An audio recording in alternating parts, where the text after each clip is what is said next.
युद्धग्रस्त Ukraine के राष्ट्रपति के कंधे पर हाथ रखे पीएम मोदी की ये तस्वीरें देखिए और एक नज्म सुनिए साहिर लुधियानवी की। पिछले 2.5 साल से अधिक वक्त से रूस और यूक्रेन एक उन्मादी युद्ध का हिस्सा है और पीएम मोदी का यह दौरा इस युद्ध पर एक विराम हो सकता है। साहिर लुधियानवी कहते हैं, खून अपना हो या पराया हो, नस्ले आदम का खून है आखिर। जंग मशरिक में हो कि मगरिब में, अमने आलम का खून है आखिर। बम घरों पर गिरे कि सरहद पर, रूह तामीर जख्म खाती है। खेत अपने जलें के औरों के, जी इत्तफाकों से तिल मिलाती है। टैंक आगे बढ़ें कि पीछे हटें, कोख धरती की बांझ होती है। फतेह का जश्न हो कि हार का सोग, जिंदगी मैयतों पे रोती है। जंग तो खुद ही एक मसला है, जंग क्या मसलों का हल देगी। आग और खून आज बख्शेगी, भूख और एहतियाज कल देगी। इसलिए ऐ शरीफ इंसानों, जंग टलती रहे तो बेहतर है। आप और हम सभी के आंगन में शम्मा जलती रहे तो बेहतर है।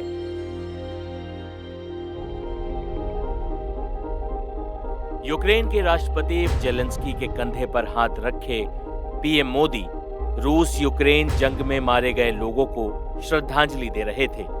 इस दौरान पीएम मोदी बेहद गंभीर और भावुक नजर आए। उन्होंने मारे गए लोगों की स्मृतियों को प्रणाम किया। ट्रेन से पोलैंड से यूक्रेन पहुंचे पीएम मोदी का यह दौरा ऐतिहासिक है और संभावना जताई जा रही है कि दुनिया में मोदी के इस दौरे की चर्चा और प्रभाव देर तक कायम रहने वाला है। पीएम मोदी यूक्रेन जाने वाले पहले भारतीय प्रधानमंत्री हैं। पिछले महीने ही पीएम मोदी रूस की यात्रा पर गए थे। रूसी राष्ट्रपति व्लादिमीर पुतिन से पीएम मोदी की अच्छी दोस्ती है। उस यात्रा के दौरान भले ही जेलेंस्की ने पीएम मोदी पर निशाना साधते हुए ये ट्वीट किया हो कि दुनिया के सबसे बड़े लोकतंत्र का नेता एक हत्यारे से गले मिल रहा है, लेकिन पीएम मोदी ने उस दौरे में भी पुतिन के सामने रूसी हिंसा की निंदा की जिसमें बच्चों की मौत हुई। पीएम मोदी ने जंग खत्म करने और शांति स्थापित करने की खुली अपील भी पुतिन के सामने ही की थी। कल शाम हमने करीब 4-5 घंटे तक साथ रहे, अनेक विषयों पर हमने बातें की और मुझे खुशी हुई कि यूक्रेन के विषय में हम दोनों अपने अपने विचार खुले मन से विस्तार से हम उसकी चर्चा कर पाए और बड़े आदर के साथ एक दूसरे के विचारों को हमने सुनने समझने का प्रयास किया।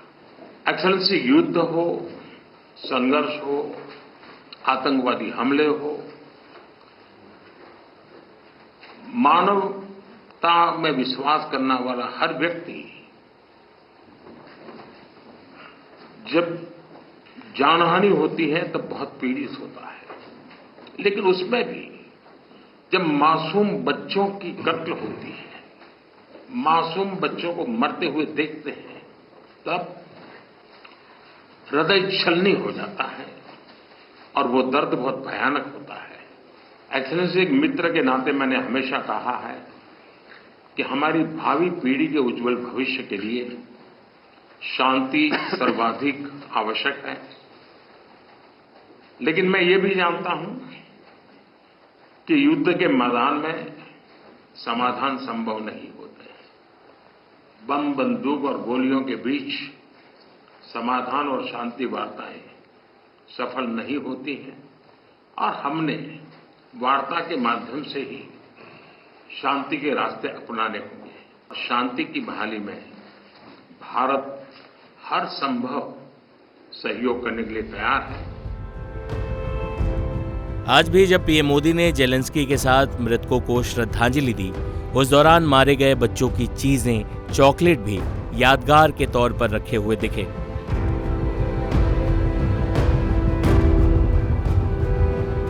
बता दें कि रूस और यूक्रेन जंग बेहद विनाशक दौर में पहुंच चुका है।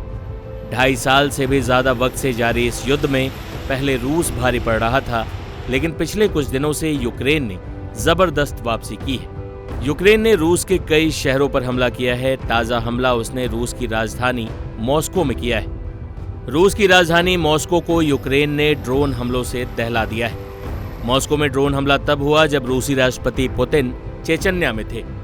बता दें कि चेचन्या की फोर्स भी यूक्रेन के खिलाफ रूसी सैनिकों के साथ मिलकर जंग लड़ रही है। इस युद्ध में मरने वाले रूसी सैनिकों की कुल संख्या बीबीसी की रिपोर्ट के मुताबिक 50,000 से ज्यादा हो चुकी है। रूस ने आधिकारिक तौर पर अब तक सिर्फ एक बार यानी सितंबर 2022 में मारे गए सैनिकों की तादाद बताई थी। ये आंकड़ा उससे 8 गुना से ज्यादा हो चुका है। यूक्रेन भी युद्ध क्षेत्र में होने वाली मौतों के बारे में बहुत कम जानकारी देता है।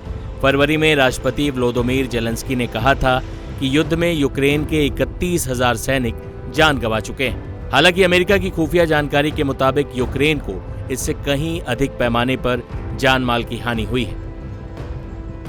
ऐसे में पीएम मोदी का रूस के बाद यूक्रेन दौरा जंग की आग में झुलस चुके इन दोनों मुल्कों के लिए राहत की खबर ला सकता है।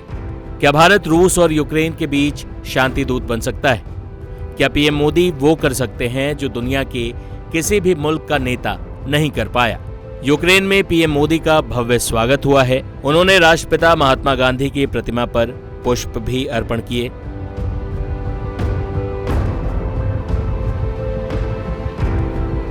जेलेंस्की के साथ भी पीएम मोदी ने जिस आत्मीयता से मुलाकात की है, ऐसे में पुतिन और जेलेंस्की को बातचीत की टेबल पर लाने का मादा अगर किसी नेता में है तो वो सिर्फ नरेंद्र मोदी में है। इस लिहाज से पीएम मोदी के दौरे पर सारी दुनिया की निगाहें टिकी। अगर मोदी ये जंग खत्म करवाने में कामयाब हो जाते हैं तो यह भारत की बड़ी कूटनीतिक कामयाबी होगी। ये वर्ल्ड लीडर भारत के दौर की शुरुआत होगी। और वैसे भी वसुधैव कुटुंबकम की सोच रखने वाला भारत अगर इस खूनी जंग को रुकवा पाता है तो अपनी प्रतिष्ठा में इजाफा तो करेगा ही, उन लाखों लोगों को अकाल मौत से भी बचा लेगा जो इस जंग में कुर्बान होने वाले हैं। इस लिहाज से पीएम मोदी का यह दौरा दुनिया के लिए गेम चेंजर साबित हो सकता है।